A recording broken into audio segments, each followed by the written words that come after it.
یاره نشه چې د تېرې شپې کیسه راته وکړمه باور به دې ونه سي وکړه کیسه وکړه ته خو هره ورځ کیسې کوې یوه کیسه لا بله وکړه پرون یو ناولده سړی کلي ته راغلی و چش ناولاده سړی کلي ته راغلی و دا خو عادي خبره نه ده یار دا خو کیسه خامخا سته ښه نو چا لیدلی و ملګری چا خو لیدلی نه دی خلک وایي د خان صاحب کور ته تللی و چشي د خان صاحب کور ته دا خو خامخا یو خبره سته ملګری دا خبره چې دا خبره ما بیروي ته راځه چې نږدې د خان صاحب کوڅې ته ورشه دا به معلومه کړو څه کیسه ده ښه ملګری نو که خان صاحب ولیدلو څه به وایي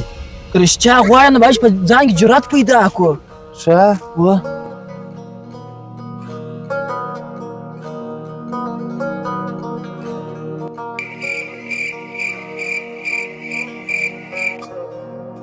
هر څه ډېر ارام ښکاري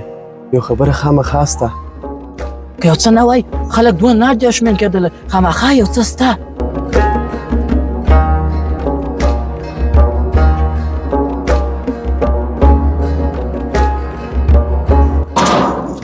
څه کوئ هلکه چې د کور مخ ته ولاړ یاست خان صاحب یو پوښتنه مې کول مال تېره شپه څه پېښ شوي وه وروره ځئ ولاړ دا ستاسو کار نه دی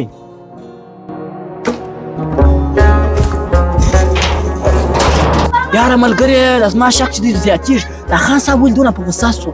وکه بې ګناه وای دی دونه نه غوسه کېدی داسې ژر یې دروازه نه تړل خامخا یو خبره سته هو په دې کې خامخا یو خبره سته ته څه فکر کوې دا به څوک و زه وایم دا به د خان صاحب پټ مېلمه و یا به د کلي لپاره خطر و حقیقت به معلومو که هر څومره خطره مې حقیقت به موږ معلوموو دا سړی په رښتیا خطرناکه وي نو په کلي کې به خامخا لږ پېښه وسي